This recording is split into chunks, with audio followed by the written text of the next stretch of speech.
Part 8 है जो कोशिका टॉपिक्स पे यह 500 क्वेश्चन का सीरीज चल रहा है। पहला क्वेश्चन, कोशिका का वैज्ञानिक अध्ययन क्या कहलाता है? इसका आंसर हो जाएगा साइटोलॉजी। ऊतकों का अध्ययन क्या कहलाता है? हिस्टोलॉजी। कोशिका के अध्ययन के लिए प्रयुक्त मुख्य उपकरण क्या है? सूक्ष्मदर्शी। सबसे पहले सूक्ष्मदर्शी का विकास किसने किया? जैकरियास जेनसेन ने। रॉबर्ट हुक ने किस प्रकार के सूक्ष्मदर्शी का उपयोग किया था? संयुक्त सूक्ष्मदर्शी का। कोशिका का सामान्य आकार किस इकाई में व्यक्त किया जाता है? माइक्रोमीटर में। 1 मिलीमीटर में कितने माइक्रोमीटर होते हैं? 1000 माइक्रोमीटर। कोशिका सिद्धांत का आधार क्या है? सभी जीव कोशिका से बने हैं। कोशिका सिद्धांत का आधुनिक स्वरूप किसने पूर्ण किया? रुडोल्फ विर्खो ने। कोशिका जीवन की सबसे छोटी इकाई क्यों कहलाती है? क्योंकि यह सभी जीव का क्रियाएं करने में सक्षम होती है। कौन सा कोशिकांग प्रोटीन पैकेजिंग का कार्य करता है? गोल्जी का। कौन सा कोशिकांग कोशिका के अंदर परिवहन तंत्र का कार्य करता है? Endoplasmic reticulum. कौन सा कोशिकांग कोशिका का सफाई कर्मचारी कहलाता है? लाइसोसोम। कौन सा कोशिकांग कोशिका का ऊर्जा गृह कहलाता है? माइटोकॉन्ड्रिया। कौन सा कोशिकांग कोशिका का प्रोटीन कारखाना कहलाता है? राइबोसोम। कौन सा कोशिकांग कोशिका का पैकेजिंग सेंटर कहलाता है? गोल्जी का। कौन सा कोशिकांग केवल पादप कोशिका में पाया जाता है? प्लास्टिड। कोशिका में भोजन का निर्माण कहाँ होता है? क्लोरोप्लास्ट में। प्रकाश संश्लेषण का अंतिम उत्पाद क्या है? ग्लूकोज। प्रकाश संश्लेषण के लिए आवश्यक गैस कौन सी है? Carbon dioxide. कोशिकीय श्वसन का मुख्य उत्पाद क्या है? एटीपी।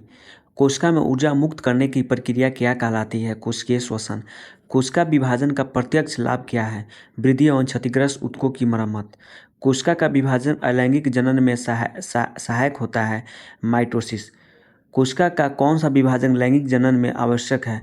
मियोसिस। मियोसिस में गुणसूत्र संख्या आधी क्यों होती है? संतानों में गुणसूत्र की संख्या स्थिर बनाए रखने के लिए। कोशिका के बाहर कठोर परत किसे कहते हैं? कोशिका भित्ति। कोशिका झिल्ली की पारगम्य कैसी होती है? कोशिका झिल्ली की पारगम्यता कैसी होती है? चयनात्मक। कोशिका भित्ति की पारगम्यता कैसी होती है? पूर्णतः पारगम्य।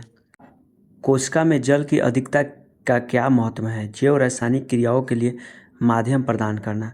कोशिका में सबसे अधिक पाए जाने वाला तत्व कौन सा है? ऑक्सीजन। कोशिका में दूसरा सबसे अधिक पाए जाने वाला तत्व कौन सा है? कार्बन।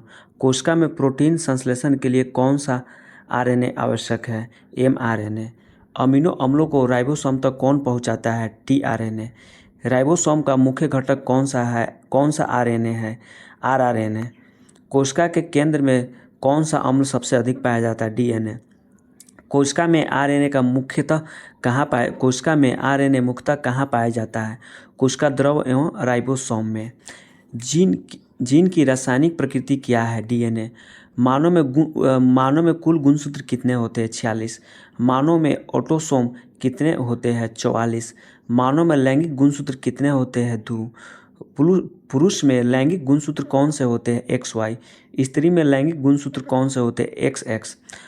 मानव के शुक्राणु में कौन सा लैंगिक गुणसूत्र हो सकते हैं? X या Y। मानव के अंडाणु में कौन सा लैंगिक गुणसूत्र होता है? X।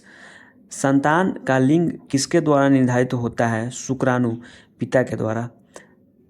कोशिका में वंशानुगत लक्षणों का वाहक कौन है? जीन। जीन का स्थान कहाँ होता है? गुणसूत्र पर। आनुवांशिक जानकारी की मूल इकाई क्या है? जीन। विज्ञान की संरचनात्मक और क्रियात्मक एवं आनुवांशिक आधारभूत इकाई क्या है? कोशिका।